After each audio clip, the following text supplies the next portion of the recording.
Hello guys. तर आज तुमचं स्वागत आहे माझ्या चॅनलवर म्हणजेच फूड लवर्स चॅनलवर. आणि फूड लवर्स चॅनल आज तुमच्यासमोर रेसिपी घेऊन आलेला आहे महाराष्ट्रीयन खरडा, झणझणीत महाराष्ट्रीयन खरडा. तर ती रेसिपी खूप झटपट होणारी आहे. 10 ते 15 मिनिटाचा टाइम लागतो. तर त्याच्यासाठी आपण काय केलेलं आहे, कढईत तेल गरम करून घेतलेलं आहे, जिरे टाकलेले आहेत, हिरव्या मिरच्या तिखट तुम्ही तुमच्या आवडीप्रमाणे घेऊ शकता, खूप सारा लसूण घेतलेला आहे. आपल्याला हे सगळं छान परतून घ्यायचं आहे.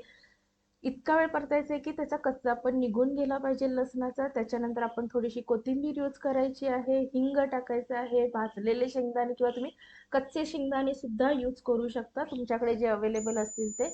मी आज खरडा रेसिपी दाखवत आहे. ठेचा रेसिपी मी वेगळी घेऊन येईल. खरडा हा असा असतो की जो सुक्का असतो, तुम्ही तुमच्या जेवणामध्ये साईड डिश म्हणून यूज करू शकता. भाकरी खरडा अप्रतिम लागतो.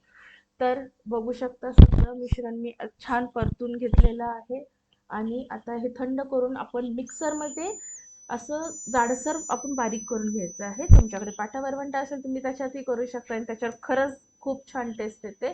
पण शहरात आता काही मिक्सर यूज होतो त्याच्यामुळे त्याच्यात आपण करतो.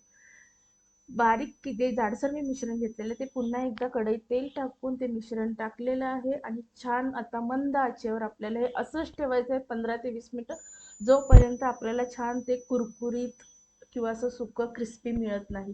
तुम्हाला क्रिस्पी नसेल हवं, तुम्ही असंही तुम्ही खाऊ शकता. छान परतून झाल्यानंतर तुम्ही हे एका डब्यात स्टोअर करू शकता. 10 ते 15 दिवस हे छान राहतं. ही रेसिपी खूप झटपट आहे, करून बघा, सगळ्यांना आवडेल. थँक्यू. माझा हा व्हिडिओ शेवटपर्यंत बघितल्याबद्दल आणि माझ्या चॅनलला सबस्क्राईब करायला विसरू नका. थँक्यू.